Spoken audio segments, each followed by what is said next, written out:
And I'm going to have a record, notes taken for us by the AI companion. All right, ladies and gentlemen. So then we're looking at advanced financial management, and I would want us to move slowly in a way that everybody will be very happy with our today's class. Today is a day where people should be happy and happy. And I would want us to start with November 2020, question number 1B. November 2020, question number 1B, Professor Edward Altman's model under restructuring. So we are starting with November 2020, question number 1, boy. November 2020, question number 1, boy. November 2020, question number 1, boy. Question number 1, boy. So once in this case here you get this question, are you able to say yes? Like these, yes. Yes. Why for yes? Paul Joseph never disappoints. Already has this. Marianne has also gotten it. So Professor Edward Altman's model for prediction of bankruptcy is given as follows. So you can see they have given us, ladies and gentlemen, there. The Z-score. They have given us Z-score, which is 1.2x1 plus 1.4x2 plus 3.3x3 plus 0.6x4 plus 0.99x5. Where x1 to x5 are the financial ratios which, according to Professor Altman, have the discriminating power. So you can see x1, what it is. But you see those ratios, x1 to x5, nobody can ever give them to you directly. No matter how much these people love you, if they bring you this kind of a question this semester, they will not give you the formulas for getting x1 to x5. In that regard, it means that I must be able to remember some acronym. Is there somebody who is able to remember the Altman's acronym of Waremas? Are you able to remember the Altman's acronym of Waremas? Thank you very much, Paul. Thank you very much, Joy. Waremas. And then remember there are those ones which walk in twos, like couples, WO2s. In this case here, market value. Those are, they normally walk together, two of them. But these three, in this case here, they walk alone, single. So we start with WO. So WO, ladies and gentlemen, this stands for working capital. This stands for working capital. And then we have R, which stands for retained earnings. R stands for retained earnings. We have E standing for EBIT. We have, this comes like market value of shares. Market value of ordinary shares.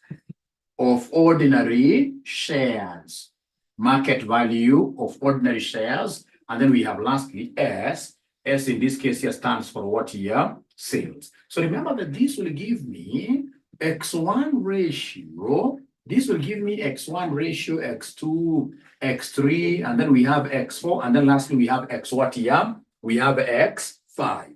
Thank you very much, Joy. We have X5. But you see, we want to make them ratios. So for us to make them ratios, we must come here and divide everything by tata. It's very good to be a man. Very good to be a man. Why did you give birth to a young kid there? There's a mother who really struggled with this kid. Really struggled. 1.5 years down the line, the very first word that this kid will pronounce when they start speaking is not mama, it is tata. Tata for baba. In most languages, tata stands for baba. So in this case, here we divide by ta. Except X4, which you divide by what here? Somebody, which you divide by TL. Except X4, which you divide by TL.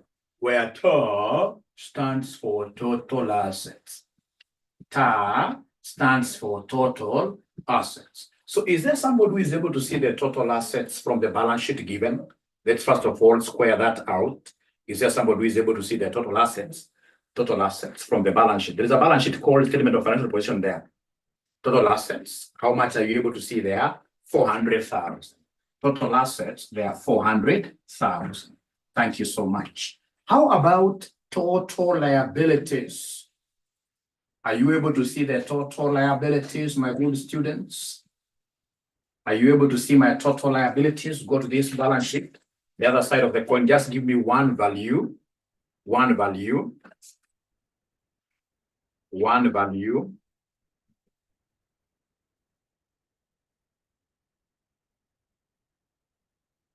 Give me one value. Give me one value. Did you remember to include the preference? Remember, preference capital is always taken to be what here? Preference capital is normally taken to be part of liabilities. Preferential capital is normally taken to be part of what here? Part of liability. So think round, think widely. Think widely there, think widely there. Give me the total liabilities. Give me the total liabilities. I would really be happy to see total liabilities from all of you. From all of you. If you're able to give me the total liabilities, then I will be very happy.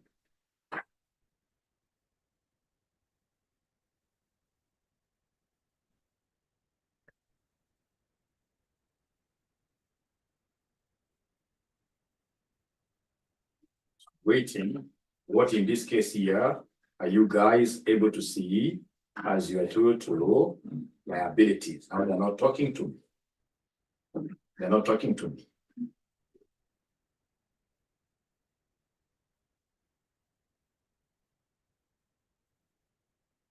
Now they're not talking to me.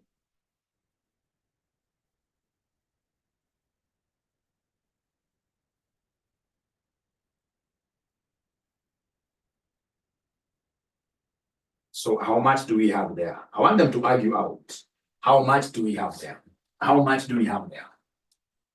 So they're saying, ladies and gentlemen, it is 140K. But now here you have to be very, very careful. You have to be very, very careful. Remember, this examiner here, you have to be very careful, especially when he gives you the formula. When he gives you a formula there, you must be very, very careful. Here, what they want us to give them, ladies and gentlemen, look at the denominator. The denominator of this. What do they have there for the denominator? You have to be very, 140 is correct. When we are looking at this from the total liabilities, we normally take the current liabilities plus non-current liabilities plus preference share capital. Allow me to write that very well here. But anytime they want us to give them total liabilities, anytime they want us to give them total liabilities, we normally take current liabilities plus non-current liabilities plus preference share capital. That is the formula. That is the formula. That is the total liability.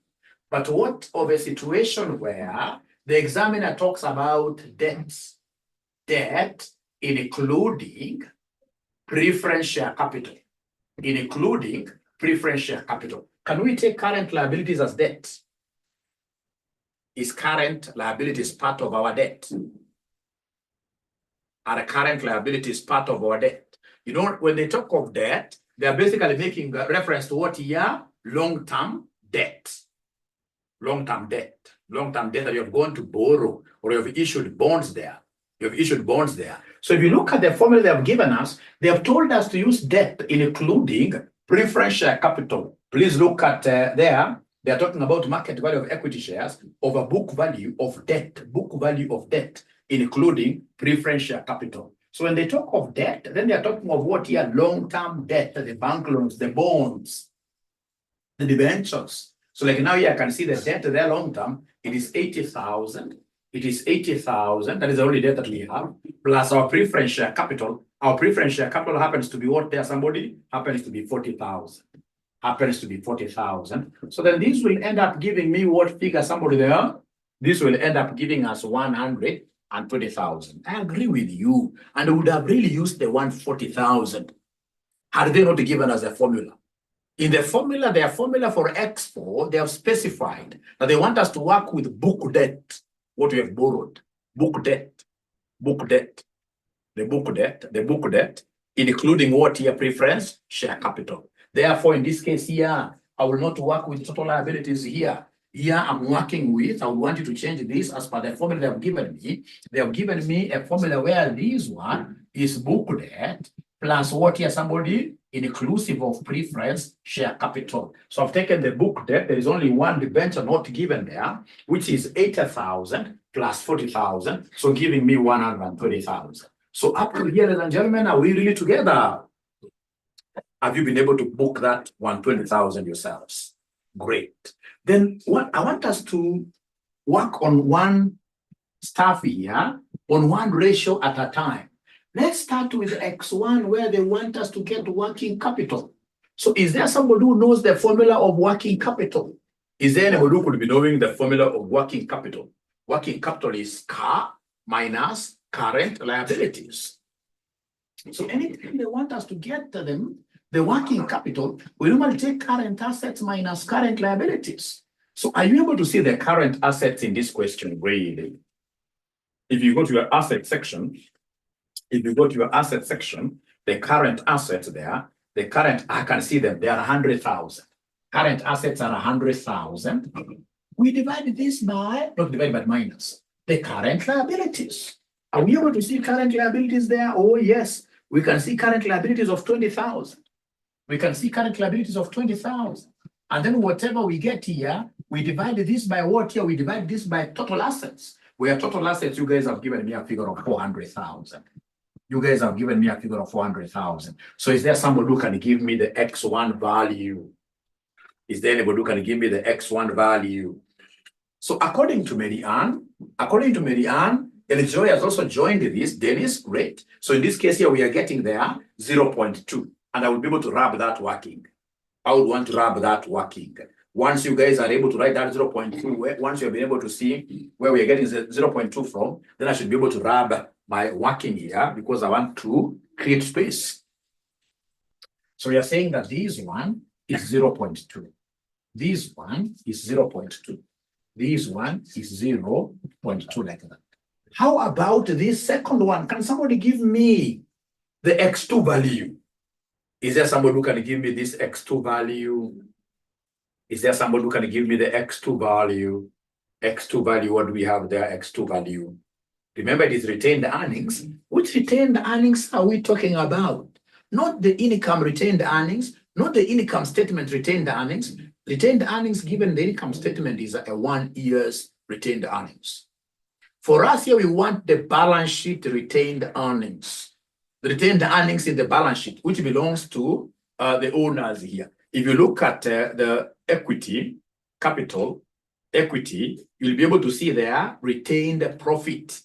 Retained profit. That is the same as retained earnings. So then I should take here 120,000. We divide this by still the total assets. And total assets here, you're right, they are 400,000. So is there somebody who is able to see that 0.3 that this range has got? Is there anybody who is able to see the 0.3?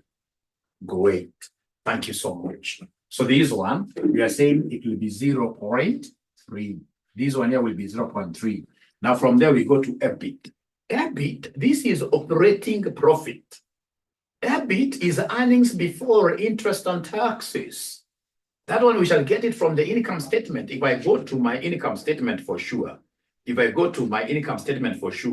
I'll be able to see operating profit of 40,000. Are you able to see operating profit of 40,000? Yes, they've been able to see it. So then this one here will be 40,000. You divide this by total assets, which are 400,000. So what figure are we able to get there? 40,000 divided by total assets. So 0.1, you're right. So 0.1, you're right. 0.1, you're right. Now from there, we come to this market value of ordinary shares. Market value of ordinary shares. Market value of ordinary shares, I know this is the simplest thing ever on this earth. To get market value of ordinary shares, the person who taught me this told me, I mean, this is very easy. To get market value of ordinary shares is the easiest thing ever. How do we get market value of ordinary shares? You simply take the ordinary share capital, you divide by the per, and then whatever answer you get, you multiply this by the MPS, the current market price per share. So first of all, to get market value of ordinary shares, you must give us the number of ordinary shares. How do we get number of ordinary shares? you will simply take the ordinary share capital given the balance sheet. You divide that by par value. When you take OSC, you divide by par value, you get NOS, number of ordinary shares, and then how you multiply this with what here the market price per share. Now, ladies and gentlemen, are you able to see the ordinary share capital in this question? In this question, are you able to see the ordinary share capital? Yeah, I can see there the ordinary share capital is 100,000. Is 100,000. I divide this by the par value is given there in brackets. It is 10. Par value is 10. And then I look for the market price per share, which is given down there before required. I can see somewhere there the last sentence. The firm's ordinary shares are currently trading at 15. They're currently trading at 15. So then can somebody in this case here give me this market value of ordinary shares? Can somebody give me the market value of ordinary shares? So market value of ordinary shares, ladies and gentlemen, we have here 150,000. And this one here we are dividing by, not total liabilities, don't get me wrong here. We are dividing this by the book value of debt, inclusive of preference share capital. That figure we got it somewhere. It was 120,000. 120,000. So is there somebody who can give me this question? Is there somebody who can give me this question? So this one here, Frida is giving me 1.25. Frida is giving me 1.25. Frida is giving me 1.25. So then can you kindly do for me the last one, the sales divided by total assets? Is there somebody who can do for me the sales divided by total assets? Sales divided by total assets. So sales divided by sales amount, go to your income statement. In the income statement, ladies and gentlemen, I can see sales of 400,000. We divide this by total assets of 400,000. And that is why you are seeing somebody telling me that this one is uno or una, numero uno in Spanish. That is one. So then once I finish that, ladies and gentlemen, I will need to come and now plug in this excess on the Z equation. I need to come and plug in this excess on the Z equation. So the Z already have given us the Z equation. Even this semester, should they bring this question, they shall give you the Z equation. Don't struggle ramming it because they will give you the Z equation. So Z is 1.2x1 plus we have here 1.4x2 plus we have here 3.3x3 plus, ladies and gentlemen, we have here 0.6 what here 0.6x4 plus, ladies and gentlemen, we have 0.9999x5 like that. Now we have all the x values. We just need to come and substitute in the proper term. So 1.2x1, I can see it is 0.2. Plus 1.4x2, I can see x2 is 0.3. Plus 3.3x3, I can see x3 is 0.1. Plus 0.6 times x4, which will be 1.25. Plus, in this case here, I have 0.9999 times x5, and x5 I'm seeing is 1. So here you have to pray hard as you punch this so you don't get a wrong answer. I can see someone asking a very good question there. How much is the total liabilities? But we are getting, they're getting different answers, imagine. I don't want you to give me like 1, 1, 1, 1. I want you to get me the total Z value. Total Z value. Using your calculator, you should be able to give me the total Z value.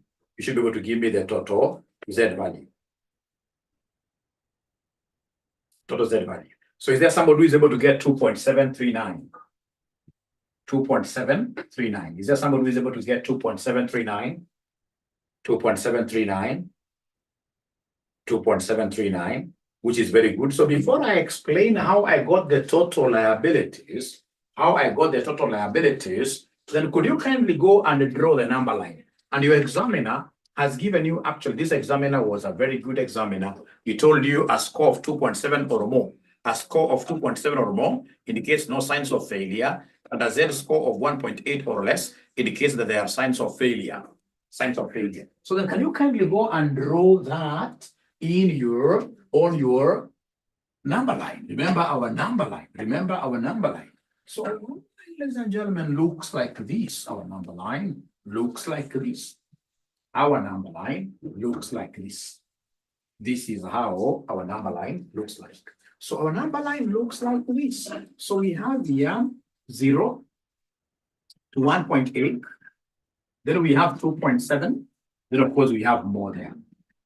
Should our Z score fall here, be 1.8 and below, failed, bankrupt organization, 100% bankrupt, 100% bankrupt. Should it fall more than 1.8, but of course less than 2.7, in between here, we normally talk of 50% bankrupt, 50% bankrupt. Over here, it is a successful organization. Over there, it is a successful organization. So Stanley already has finished this because our Z that we computed Z of 2.739, which of course falls here. 2.7 or more is successful. 2.7 or more cannot be bankrupt. So in short, as this gentleman, all that Stanley is telling us is that alpha is what here is successful. Alpha is successful organization, 100% successful. Then now there is a question that students have asked me.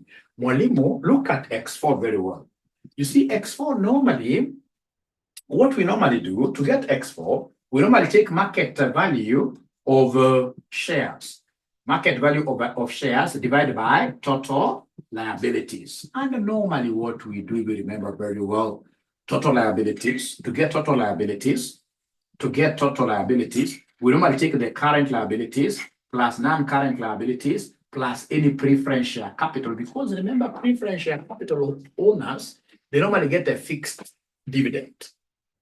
They normally get a fixed dividend. So if they're getting a fixed dividend, then that would mean automatically that, they're debt owners. They've given us debt. They have given us debt. They have given us debt. Those ninjas have given us debt. All right. So then if that is the case, I can see the current liabilities, they're 20 from the balance sheet. From the balance sheet, I can see the current liabilities there are 20. The current liabilities there are 20. And then you can see the non-current liabilities. The non-current liabilities are how much now? I think I've even lost the question. The non-current liabilities, if you look at non-current liabilities, those are the debentures. Debentures or bonds, long-term. So debentures or bonds, I can see straight away there that they are 80,000. They are 80,000. They are 80, and then preference share capital. I can see preference share capital, 12% preference share capital is 40. But you see, as examiners, so this one here automatically would have given me 140 as a total liability. But as examiners, we are trained and we know that we are at war with our students. That much we know. Nikirelax kidogo, utanipiga na mnayo utanimaliza. Na pia ukirelax kidogo, na minda kunyorosha. All right. So what we do, we keep on twisting. Like one of the ways of twisting this question is to come and give them the formula for X4. Tell them that X4, in this case here, it is equal to give them the formula. Market value of shares. Look at the formula given. Divided by what here, somebody? Divided by book value of debt. Book value of debt. Including what here, even if you're not told, that preference shares should be included, preference shares will always be taken as a debt instrument. So then what do you understand by the name book value of debt? You see, book value of debt, these are long-term debts. Long-term debts. Short-term debts, like this current liabilities coming out of our sales, then that one, will not be counting, coming out of purchases. These are short-term. Actually, we already have the money. It's all that, we want to preserve our liquidity. That's why we don't want to pay. So the book value, what is being booked as a debt is the long-term debt. These are current liabilities and this one here. That's why we took, in this case here, 80 plus 40, which gave us 120, like that. And I hope up to there, then we are okay now. I hope up to there, we are okay. On the number line. Number line has a problem. The number line should not have any problem. You know the number line, this, you cram this 1.8 and 2.7, you cram them. Anything less than 1.8. If, for example, you do your Z-score of your company, and then you get 0.5. 0.5, where is it? It's less than 1.8. It means that your company is bankrupt. That automatically means that your company's liquidity, you are insolvent. You can't manage to pay any of your liabilities. You're insolvent. But should you, in this case here, get your Z-score falling in between here, then you are 50% bankrupt, 50% successful. Any haukufi uko tu hapo. All right, 50-50. So 50% bankrupt, meaning that the company is 50% what year successful. But should you get your Z-score, like I remember this lady called Mary Ann had given you guys an assignment to go and calculate the Z-score of your companies. And Mary Ann was able to get her company's Z-score way up there, about 5. That must be a very serious organization. That must be a very serious organization. So I hope that is okay. It's about cramming, knowing that anything less than 1.8 is red. In between, I don't know the color to use. But more than 2.7, that is green. Very good company. Very good company. Very good company. Very good company. The number line, you will not be given number line. This is the first time they have given us a number line, madam. You must have seen many questions in the past paper. This is the first time they gave us that number line. The figures there. It is you, in this case here, to do what here? It is you, in this case here, to come and do what here? It is you to come and it is you to come here. It is you to come here. It is you to come here. It is you to come here. Yeah, you cram. I mean, these are very easy things. 1.8, 2.7, you cram like that. A good question is coming there. What of situations where you are given like tangible and intangible assets, especially goodwill? All right. So in this particular case, we are concerned, or rather, we leave out those goodwills and whatever. All right. This is an ninja who has read an ACCA book. So then what I'll do for you to be able to understand even what this lady is asking about, I'll have to get this ACCA question and then we do it. Where in this case, you're being told here, when you're getting total assets and you have those goodwills, you know, a company that is being evaluated for failure, bankruptcy, is a company that doesn't have goodwill in the first thing. So whatever goodwill that is there, that goodwill must be seriously impaired. So you're better off in this case here, leaving it out. So that is quite deep. Just like, for example, in the sales, if you're given things like sales returns, then we shall always work with what we call net sales. But to avoid confusing you, I would rather work with a question itself, and then we get to solve it for us to be able to get deeper and a broader understanding of the subject. All right. Now, ladies and gentlemen, from there, with your permission then, I would want us to do just 2 things here, very, very fast questions. And I would want us to look at May 2021, question number 3A. May 2021. Yeah, 1.8 and 2.7 are standard. Please, Sylvia, look at what Dennis is telling you here. Cram 2, they're standard. Cram 2 nani. Cram 2 saizi. Cram nani, we move on. 1.8 and then 2.7. So cram like that. It will be easier that way. I wanted to avoid that term, but I find it to be very relevant here in the situation given that we want to do very many questions. 1.8, 2.7. 1.8, 2.7. Now, ladies and gentlemen, in this question of May 2021, are we there? No. Before May 2021, we have part A. Discuss 4 reasons. Discuss 4 reasons for restructuring and reorganizing an organization. Why do you think in this case here do we go for business restructuring and reorganizations? Please give me an answer to part A of this question. Give me an answer to part A of this question.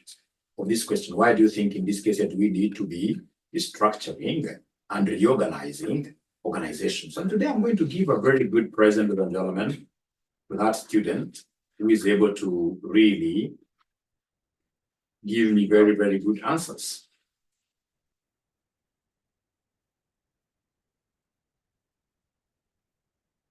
Today is a day to award great students here.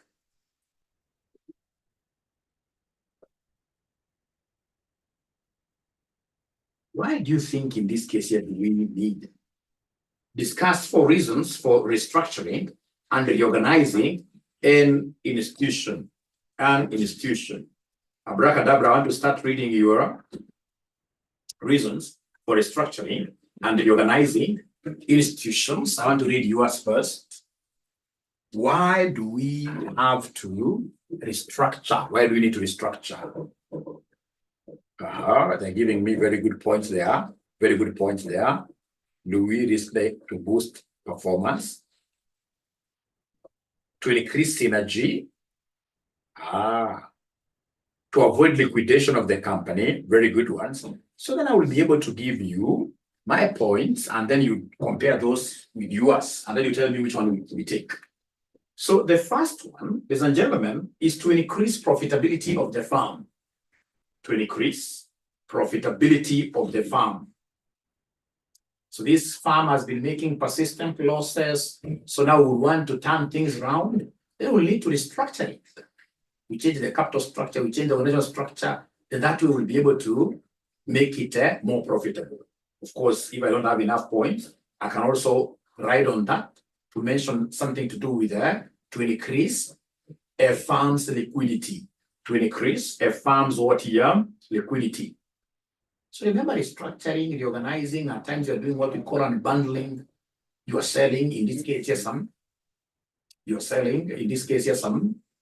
subsidiaries here and there, some shares here and there. You are basically trying to show up your liquidity position here to have a competitive edge or advantage. To have a competitive edge or advantage. Remember, when you are restructuring, at times, ladies and gentlemen, we keep on employing workers. You're bringing in workers. You get yourself having so many workers in a firm. So then when you come and do what you're restructuring and say, no, we're not downsizing, automatically, ladies and gentlemen, you'll be able to be left with the workers who are few, well motivated because of remunerations, and then automatically they will be able to give you a competitive advantage. Remember, ladies and gentlemen, restructuring is not only for firms that are in financial distress. Even profitable firms can restructure with an aim of having a competitive advantage over their competitors. Of course, in this case, such firms will strive to have a greater market share, reduce competition, or even strive to be unique in a way. We restructure at times, in this case, to be unique. To bring even, as somebody mentioned, their synergy. To bring synergy. So, for example, when NIC and CPA Bank came together, that's a form of restructuring. Mergers is a form of restructuring. All right. Now you can see, I want to believe that now, right now, in terms of asset base, they're bank number 3. So they're able to fight off. So we have here another reason that I'm not seeing you guys talk about is to minimize or avoid hostile takeover. To minimize or avoid hostile takeover. You see, like currently, there are so many people who want to acquire Safaricom. So if Safaricom, in this case here, wants to avoid that kind of hostility where we have somebody coming from even America, from the European countries, those European countries, and then they start buying shares of Safaricom at the stock exchange without knowledge, we have those guys having over 50%, 50% plus 1. So the moment they take a controlling stake, then they have automatically taken up the company without your consent, if I may put it like that. So to avoid a hostile takeover, the restructuring can be very good. That is why you are seeing on the dailies that M-Pesa, in this case, they would want to expunge M-Pesa from Safaricom. They would want this to be 2 companies, To be 2 companies, So when they do that, it's called unbundling. All right. When they unbundle a company like that, then that is a form of restructuring. They'll be able to avoid any takeovers. They could be good takeovers or hostile. So to reduce debts to manageable levels. To reduce debts to manageable levels. Like KQ, the other time I told you they had a consortium of loans. A consortium of banks came together to give it what we call a syndicated loan. So when Kenya Airways could not manage to pay back those loans, they called these banks, told these banks, hey, we can't continue to pay you these loans. Please, instead of these loans, instead of us paying you back the money, you buy our ordinary shares. By doing that, they were able to reduce their debts to manageable levels. Now they are able to pay back the principal and whatever. We restructure, ladies and gentlemen, so that you can as well stabilize a company, so that investors will inject new capital. Like right now, Kenya is really underwater reconstruction. Kenya itself, because we are being put under so much pressures from our financials, all right? Do this, increase taxes, fire civil servants, all right? That's a form of restructuring. And the moment they're able to restructure like that, World Bank comes, gives them what year money. Ladies and gentlemen, we can also restructure because we want to be left with just our core business to enable the core business units here to be run effectively. So, of course, you guys had really all those points, and I like your energy. I like your energy so much.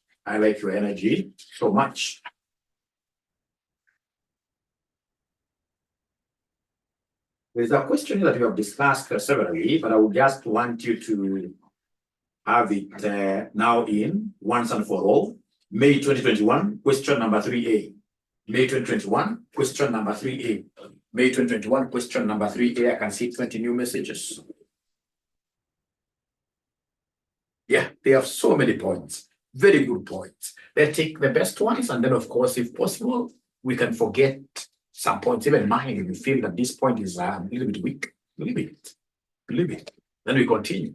So now we are doing May 2021, May 2021, May 2021.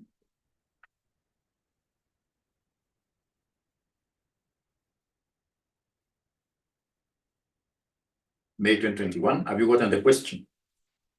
May 2021. May 2021. Question number, May 2021. Question number 3A. So question number 3A, they want us to give them the meaning of the term unbundling.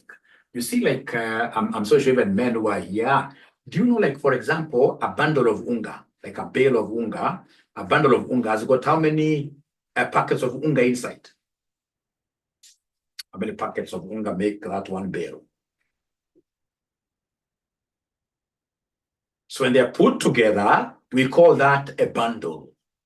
When in this case here, we disintegrate them, when we break them up, you start in this case here, so you are unbundling. When you start in this case here, opening that thing, removing one unga here, giving to Aura, another unga giving to Joshua, you are unbundling.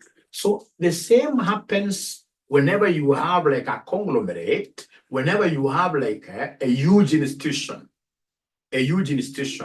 running big companies is not a walk in the park. If we have any person who is a CEO of a company, ladies and gentlemen, will tell you, running a big company is not easy. I'm running a very small company called RCM.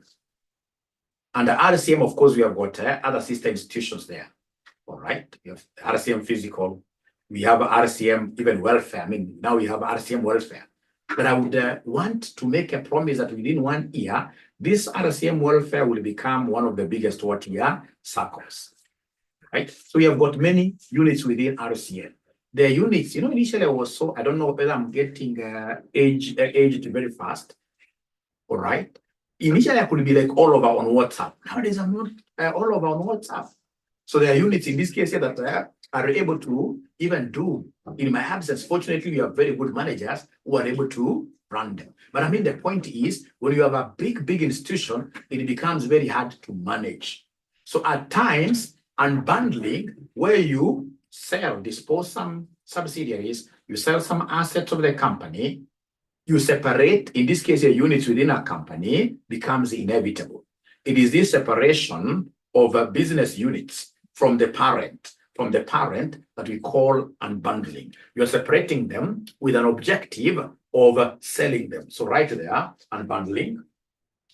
Or at least Hassan knows they are 12. They are 12 years. Hassan knows that they are 12. So right there, unbundling, and meaning of unbundling. So tell us there that unbundling is a strategy where subsidiaries stroke subsidiaries stroke units of a firm are separated from the parent company,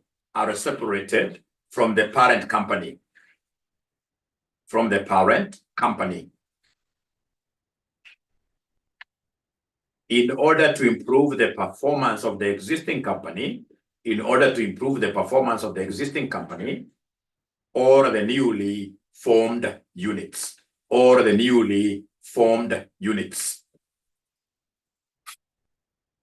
So these unbundled units, ladies and gentlemen, in this case here, we could either keep them, or in this case here, we can sell them off. But the key thing, ladies and gentlemen, in this case here, we would want to have organizations that are small organizations that are run efficiently, whose even share price now will be able to increase. Firms in this case that will be felt in the market. All right. So unbundling. Once we hear of this unbundling, you are able to remember it is a split up of, in this case here, a big, huge firm into different units with a view of, running now smaller outfits efficiently, ensuring that now you are able to maximize each of those units' profitability, ensuring you're able to maximize the share price, ensuring that you are able even to, in the long run, why are you unbundling? You'll be able to sell some of them to raise liquidity for the group. You'll be able to sell some of them, in this case here, so that you can be left with the core business, All right. Then they wanted us, ladies and gentlemen, there, and this they have really repeated. I don't know why students don't understand this very well. If you look at Roman 2 of this question, they want us to give them forms of unbundling a firm. So here you discuss anything regarding what here, like how could it be unbundling, and then we sell what here, we sell the units. So you discuss everything. For example, if I'm the one here, these are the same as strategies of unbundling here. So for example, I would come and talk about sell-offs. So sell-offs, of course, we know that a sell-off is where we create a new company. After creating a new company from an existing one. The shares of the new company that have been created are sold to third parties. So here, sell all shares of the new company to third parties. Basically, sell them out there publicly to third parties. And I gave you a very good example. So we have RCM here as the umbrella. So if, for example, we create a new company here called, for example, RCMB within RCM, and then we take this RCMB out of the current shareholders, we sell this RCMB to the public outside there, then that will be a sell-off. That will be a very good example of unbundling. Then we have, ladies and gentlemen, what we call spin-off. For those of you who have ever heard of DJing, spin-off, in this case, this RCMB will be swinging around here. So it doesn't move out of this share. It doesn't go away from RCM, the parent company. So it means that you create a new company, but this newly created company shares are sold to existing shareholders. So the shares and the spin-off, shares of the new company are sold to existing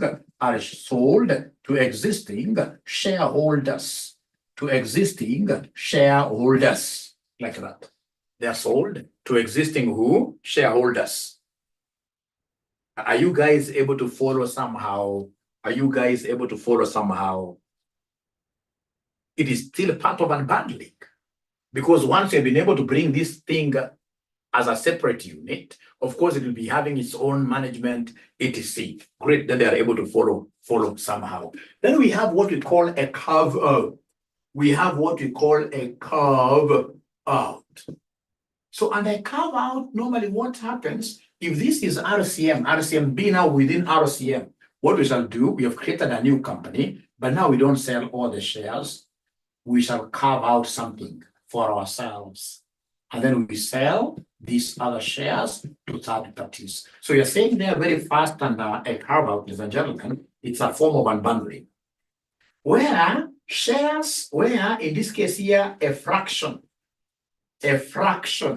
of the shares of the newly formed company, are sold to third parties, and a carve out, the parent company retains majority of the shares of the newly created company.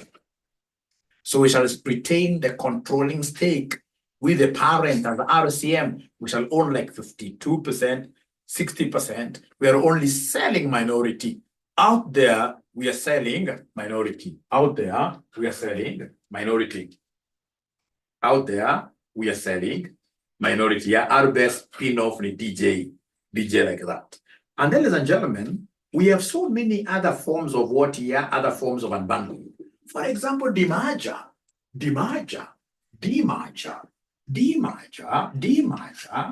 Opposite of what here? Merging. You had merged, like for example, we had CBA coming together with the NIC to form NCBA. Should they feel the heat of being together is too much, they can unbundle. They can do what we call demerger.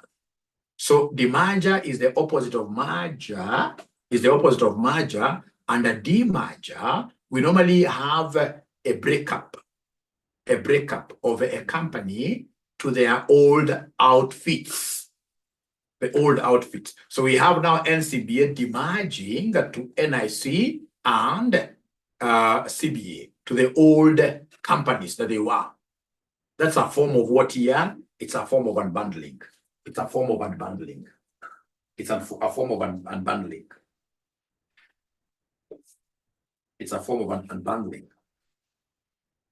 Then, ladies and gentlemen, we have what we call management buyouts.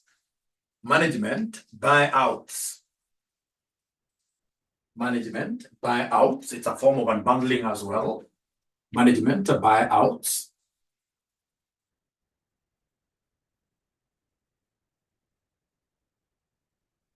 So we have again, management buyout. So we have RCM example, and then we have RCMB. All right. So for management buyouts, ladies and gentlemen, for example, currently, I happen to be one of the directors of RCM.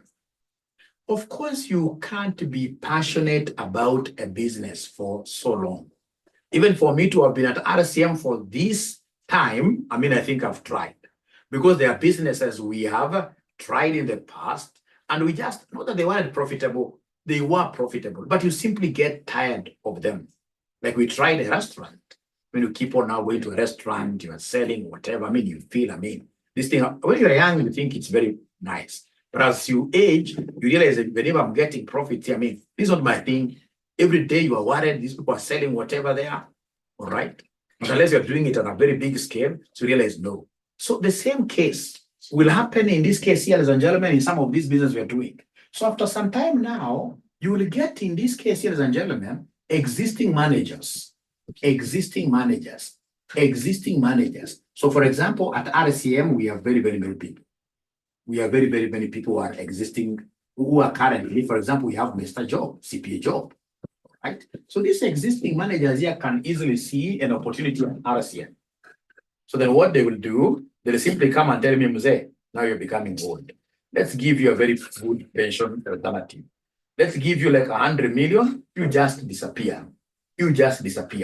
So in this case here, whenever we talk about management buyout, this is a situation where existing managers buy shares of a company. Existing managers buy shares of a company. The company has done some unbundling, and in this case here, the existing directors can't manage to run everything now. So then what happens under management buying out? They're buying out, so it is existing managers buying out existing directors. So whenever you're asked a question about MBO, management buyout, always remember that management buyout, it is existing managers who in this case here are able to buy shares of their company. If you just put it like that, you have all your marks. You have all your marks. Mzee enda nyumbani, yes. Mzee enda nyumbani. Mzee enda nyumbani. Bora wasikufukuze vibaya. Ukipatiwa kama 100 million, utaangalia nyuma. Ukipewa 100 million, utaangalia nyuma kweli? Ungekuwa kwa shoe zangu, utaangalia nyuma. Nikipeleka 100 million kwa government bond, sitakula vizuri sana. Kumaanisha kila mwaka nitakuwa napata more than 10 million. Kila mwaka kwa nahitaji pesa ngapi to be happy on this earth? I don't need a lot of money. I don't need a lot of money. My dear, but of course not today, because I still have a big dream for RCM. Not today, not today. Would want RCM one day, maybe before retiring, God willing, we should have like the true open university. You know, most open universities, I mean that, you know, like the one that you have in Kenya here. Yeah, the one that came the other day. Even most of these universities, honestly, in terms of online classes, I don't think they can match what we are doing. What we simply need is little exposure, and there we shall be. One day we shall be a very good example. I mean, we'll be the talk about in this town. That is why when we will be listing the company for shares, you guys should buy our shares in good time. In a good time. We should be among the first training institutions to list this company at the stock exchange. We are really, really working so hard towards that line. Then we have management buy-ins. So under management buy-ins, when I remember this management buy-in, I'm able to remember the 𝐫𝐞𝐬𝐨𝐬𝐿. So 𝐫𝐞𝐬𝐿 in this case here, we have RCMB. So these guys are very, very bright. They're able to scout and see that, I mean, we have a farm here with potential, but really struggling. A farm with potential, but really struggling. So in this case here, what do these guys do? What do these guys do? Under management buy-in, now we have experts, managers who are experts from out there. They can even come from outside the country. So in this case here, they scout and see there is this family. So basically, ladies and gentlemen, I would want you to appreciate that management buy-in, it is managers from outside who are walking in to the farm to come and help stabilize it, to come and help manage it. So outside managers buy our shares. They buy our shares. So like right now, we have this farm from India that is coming to be given rights at Kenya Airways, all right? And of course, our airport facilities to run this farm for us on our behalf for the next, say, 30 years. For the next 30 years. That's a very good example of a management buy-in. And trust you me, the moment those guys come on board like this, actually let them not even be just given like, you know, they want to give them like one section. If they take the entire airport, if they take the entire JKIA, I'm so sure that you will never hear of those companies in this case here making what you're making losses. Because as Africans, ladies and gentlemen, inside here, what do we have? We are just greedy for nothing. You give somebody, in this case here, a small job, and then you hear that within 2 years, these guys have got 180 million. And yet the country, you know, if the country, for example, in terms of wealth was also growing like that, then but the country is doing like this, but you as an individual, you're going up. No, something is wrong. That is why we need, you know, even this concept of, I mean, having our colonizers being chased away. I'm among those people who believe that if we were still a colony, perhaps we would be better. That's debatable. But in terms of management buy-in, we have these expert managers from outside there coming to our organization. They buy shares, and then they do what here? Look at, for example, Safaricom. You know, Safaricom, it will not be what it is today. Safaricom used to be a department well within telecom. So in this case here, they were able to, at first, in this case here, they did a spin-off. So at first, in this case here, they created Safaricom as a different company, but in this case here, a public, not public, but Safaricom as a company, in this case here, under government, business enterprises. After that, what they do, they went and did the IPO. So the IPO, they sold virtually everything. They were left with very few, the government. They sold like 90%. So then that becomes what we call a sell-off. So within this sell-off, we had these Vodacom people. Is it Vodacom or Vodafone? Who are able to identify, in this case, its potential. So they walked in and they took over the management. That is why when they want to give us a CEO, even if it's somebody in this case here from our land here, Kikuyu land here, this guy was in Britain for so long. It's like just a Mzungu, right? They can't allow us in this case to just. So a very good example of management buy-in. Expert managers, they come to the organization, they buy the shares, and then they run the company efficiently. That's a management buy-in. That's a management buy-in.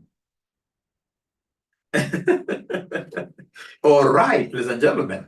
And then we have the last one, which is a leveraged buyout. What is a leveraged buyout? Leveraged, from the word leveraged. From the word leveraged. Leveraged. From the word leveraged. Ladies and gentlemen, leverage means what we are geared. Leveraged means that you are using loans. You're using loans. So when we talk about a leveraged buyout, this could be a management buy-in, it could be a management buyout, but now the buyer doesn't have his own money. So the buyer, in this case, is coming to buy our shares with what we call debt. The buyer is coming to buy our shares with debt. And a leveraged buyout, I'm repeating here that the buyer, whether it's coming from inside here or whether it's coming from outside there, is coming to buy our company shares with a loan, And of course, the moment, ladies and gentlemen, in this case here, you buy a company with a loan, that is when you realize that you get the full meaning of the word geared. Because you'll be like geared. You will be, in this case here, having a lever, a gear. Yeah. So, you know, when you are leveraged, then automatically you are able to take advantage of so many opportunities. When you have a gear, you are able to move what you're able to move faster. There are people who hate loans. Like now I know in this class, there must be people who don't like loans at all. But trust me, if you don't like loans, then automatically you're not be able to prosper. You can't prosper. You're supposed to be having loans all the way up to here. All the way up to here. We must work with loans. We must work with loans. We must work with loans. Is there somebody who does not have any loan? Is there anybody who doesn't have a loan? Do we have any ninja here that does not have any loan?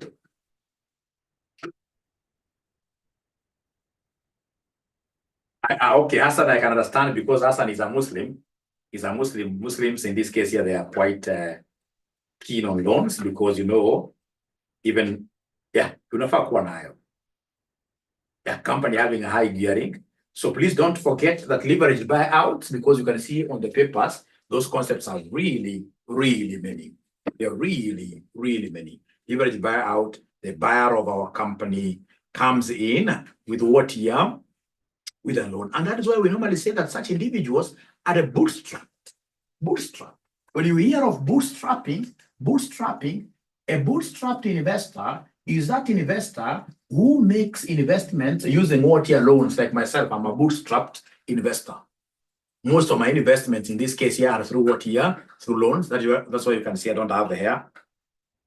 Yeah, but I'm happy. Because when you're bootstrapped, like how soldiers strap their boots, you know, when you're bootstrapped, umefinywa. Una mahali pa kutokezea. Because you can imagine now you have bought a company using a loan. And then, of course, you being the new buyer of this company, you come into a company, in this case, that has already problems. So you're trying to solve problems with the company. Then we have lenders wanting back their money. So you are basically walking on a very tight rope. You are bootstrapped. Umefungiwa kwa boot katikati. So ukisikia bootstrapped is like leveraged buyout. Don't forget those terms. They're very, very important. They're very, very important. They're very, very important. They're very, very important. So Angelica is laughing at Mwalimu here. which is this man with loans, but we shall overcome. Chukua kwa sako. We shall overcome. So, ladies and gentlemen, are we together really up to there? Are we together up to there? Are we together? Are we together? Great, great, great, great, great.